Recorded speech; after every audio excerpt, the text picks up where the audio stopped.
बाहर से ultra crispy और अंदर से सॉफ्ट और जूसी केएफसी चिकन घर पे कैसे बनाएं, जिसके लिए सबसे पहले हम जो है चिकन को मैरिनेशन करेंगे। मैरिनेशन के लिए मैंने कौन से स्पाइसेस लिए हैं और कितनी क्वांटिटी में डाले हैं, ये सारी डिटेल आपको मिलेगी हमेशा की तरह डिस्क्रिप्शन में।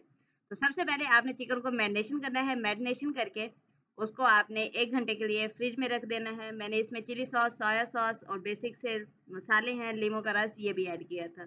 देन आपने दूसरी तरफ 1 कप मैदा लेना है, उसमें नमक, काली मिर्च और लाल मिर्च का पाउडर वो डाल के आपने उसको साइड पे कर लेना है। जैसे हमारा जो है 1 घंटा होगा, आपने चिकन को फ्रीज़र से निकाल लेना है। ये बात मैं आपको बताती चलूँ।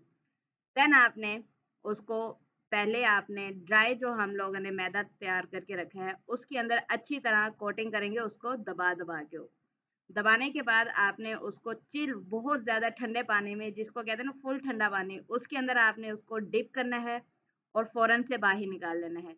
देन फिर आपने उसको ड्राई मैदे के साथ जो है आपने उसको कोट करना है। फिर आपने उसको ठंडे पानी में डिप करके देन वो यही प्रोसेस आपने तकरीबन 3 बार करना है और इसको आपने साइड पे कर लेना है। साइड पे करने के बाद आपने इसको फ्राई करना है। फ्राई करते हुए एक बात ज़हन में रखिएगा कि आपने मीडियम टू लो फ्लेम के ऊपर चिकन को कुक करना है। अगर आप फुल फ्लेम के ऊपर करेंगे तो आपका जो चिकन है वो अंदर से कच्चा रह सकता है। तो आपने मीडियम टू लो फ्लेम के ऊपर, तेल फुल गरम होना चाहिए, ठंडे तेल में आप इसको नहीं डालेंगे। वीडियो अच्छी लगी तो लाइक, शेयर और सब्सक्राइब करना ना भूलिएगा मेरे चैनल जायका बॉक्स को। और कमेंट भी कर लिया करो, नकम्मियों पूछ भी लिया करो कि बाजी कहाँ मर गई हो? लोगों ने तो मेरी कुलखानी भी करवा दी होगी। आप लोग कमेंट तक नहीं करते कि बाजी कहाँ मर गई हो। तो आप लोग पूछेंगे तभी मैं बताऊंगी कि मैं कहाँ मरी हुई थी। हमारे मज़ेदार सा जो है केएफसी चिकन बनके घर में रेडी है।